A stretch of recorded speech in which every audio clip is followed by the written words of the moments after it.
You want a real American campfire story? Okay, buckle up, because if you'd told me last year my quiet life in the woods would almost turn into a full-blown Waco reenactment, I'd have laughed you right off my porch. But here I am, living proof that if you mix bourbon, poker, 6 grumpy veterans, and 1 HOA president with a god complex, you get the kind of saga that makes you question if the American dream ever stood a chance. Let me just hook you right here. Picture me, ex-Army, tucked away on 5 perfect acres, only to have a woman named Karen. Yeah, her real name was Karen. Try to form a militia in pink vests and march it onto my land. No, I'm not kidding. The only thing missing was a film crew from Dateline. So let me back up a sec. My name's Travis Grant, 52, Special Forces retired. Not that it matters much out here. After 26 years riding a desk or getting shot at, I wanted one thing: peace. That's it. 5 acres of hardwood forest, the kind of place where you hear more coyotes than car horns. Built the cabin myself, solar panels, well water, a backup generator for those Appalachian thunderstorms, and a cellar with enough canned chili to survive the next 4 end times. Freedom, in other words. The one thing you can't buy at Lowe's. Once a month, my brothers-in-arms drive in. Freddie, ex-marshal, Milo the medic, Ben and his bionic knee, Isaac the therapist, Jason, who traded rifles for legal pads, and Luis, who somehow wrangles wildfires for a living. We play cards, grill too much meat, and tell stories nobody else would believe. It's our therapy. It's simple. At least, it was, right up until Karen Bell rolled up from the new development down the ridge, Forest Peak. The name alone should have tipped me off, Forest Peak. Like they were marketing a luxury retreat instead of a bunch of houses that all look like copy-paste on Google Earth. Karen had that look, you know?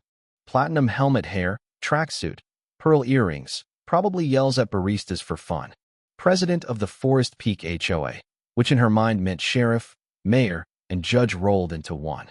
The problem was, my land isn't in her little kingdom. When I bought it, I double-checked, triple-checked. No HOA jurisdiction, not a rule she could enforce here. But Karen, she saw things differently. Started small, peering at my cabin with binoculars like I was growing meth in the woods. Next, it was questions to the neighbors. Old Carl flagged me down, says, "She wants to know if you and your boys are running military drills." "Drills, Carl?"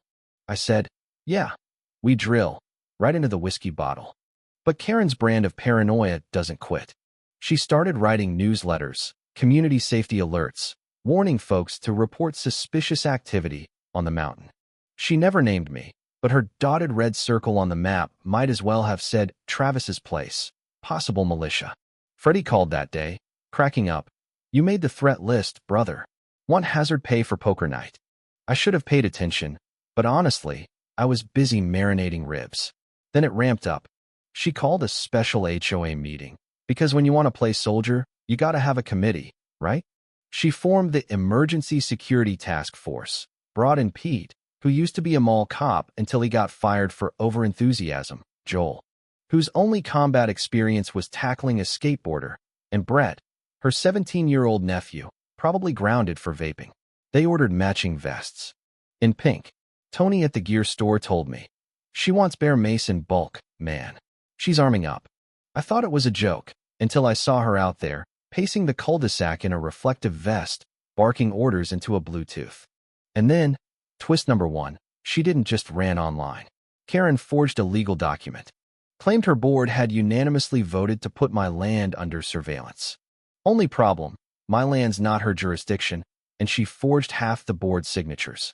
Joel, the only one with a conscience, quit and sent me proof. That's when I realized we weren't in wacky neighbor territory anymore.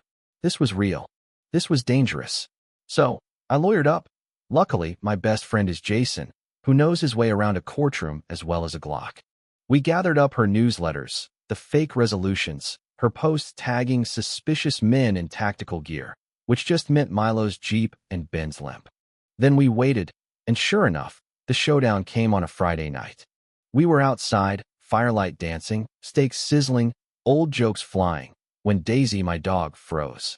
Low growl, hackles up. I caught the sound, too, boots, several sets, crunching through underbrush. We went quiet, put out the lanterns, just let the fire flicker. And then, The yelling. This is HOA security. Drop your weapons. Out come 4 figures. Pink vests, mismatched gear, and at the front, Karen, flashlight in hand like she's auditioning for Ghostbusters. Pete and Joel behind her, Brett with a shotgun shaking so bad I thought he'd drop it. Karen started screaming about a hostile compound. Freddie stood up, calm as ever. You're trespassing. Armed. On private land. That's a felony. But she was too far gone. That's when Brett tripped, nearly discharged the gun. Luis moved like a ghost, disarmed him. Got him face down in the mud before the kid knew what happened. Pete raised his rifle. Freddie leveled his, cold as ice. Don't even think about it. Nobody fired. Nobody needed to. We just waited for the sirens, because Milo had already hit the panic button. The sheriffs rolled up 10 minutes later. Blue lights everywhere. The woods lit up like Vegas. Karen starts ranting about domestic threats. The sheriff, Cal, good man, just looks at her and says, "Ma'am, you're the one who crossed the line." Freddie hands over the video. Jason gives the GPS logs. Luis hands over Brett's weapon. Live round. No safety. The sheriff just shakes his head. Cuff them all. I gotta admit, seeing Karen zip-tied and screaming about jurisdiction while covered in mud, that's a mental image I'll keep forever. She kept going, too, sitting across from me at the county office, demanding to be thanked for her service. Cal just stared at her, deadpan. You prevented a poker game. Jason couldn't resist. Lady, you just described half the state on a Friday night. She called us unregulated, dangerous, a threat to peace. We called her what she was, a fraud. But just when you think the curtains dropped, life throws you another twist. That night, there's a box in my mailbox, no return address. Inside, a dead bird, wrapped in brown paper. The note. You won the first round, but you're not safe. We see everything. Classic intimidation, straight out of a bad mafia movie. Only problem? We traced the handwriting to Brett. His mom had uploaded his homework to the family's cloud calendar. Isaac found it in an hour. Sheriff issued a buffer zone around my land. Sent the case straight to the DA. That's when we discovered the real story. Karen had been forging more than one document. She'd created an entire fake HOA resolution, full of signatures from people who'd either quit or died months before. She'd been planning, laying the legal groundwork to have my land annexed, so the developers could expand Forest Peak. This was never about security. It was about power and property. So we went on offense. Jason filed for a federal injunction, dropped a countersuit for malicious prosecution. And then, here comes my favorite part. He exposed her expert witness in court. Karen brought in a so-called national security consultant to argue that our gatherings looked like militia activity. Jason, cool as a cucumber, asks him to confirm his PhD. Columbia State, the guy says. Turns out Columbia State is a diploma mill, shut down years ago.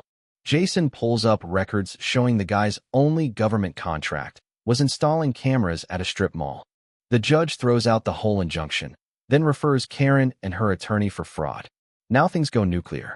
The feds get involved. Civil rights violations, armed trespass, intimidation under color of law.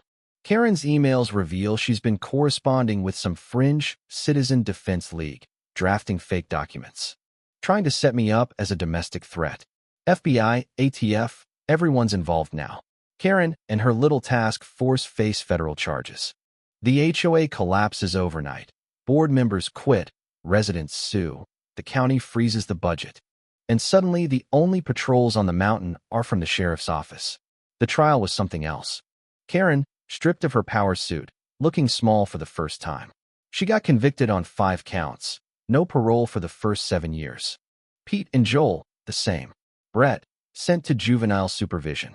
The HOA, dissolved, assets liquidated, the whole thing handed to a third party. The great suburban experiment, finished, buried by its own paranoia. The aftermath? My land's still mine, the boys still come out, and the only security task force we have is Daisy keeping the squirrels honest. We put up a new sign, private property. We play poker. We grill meat. No warrants, no vests, no HOA. And every so often, we toast to Karen Bell, because honestly, without her, we'd have nothing to laugh about for the next decade. So what's the moral, right? Is it that you should always check the fine print before you move to the country? That's one way to look at it. Or maybe it's that people who crave power will always find a way to abuse it, even if they have to invent rules, fake signatures, and recruit a militia in pastel vests. Or maybe it's something bigger, that the law means nothing if you're not willing to fight for it. That sometimes, all it takes to defend your peace is to stand your ground and not fold, no matter how crazy the other side gets. Here's my question for you. Before you go, what do you think? Where's the line between community and control, safety and paranoia, justice and revenge? Have you ever tangled with a little tyrant and come out the other side? I'd love to hear your stories. Drop them in the comments. Let's talk about what justice means, what's right, what's wrong, and where we draw the line. Because out here, sometimes, that line is all you've got. If you got a story, or just an opinion, share it. I'm all ears. And if you ever want to play poker in the mountains, bring your own bourbon, leave your bylaws at home.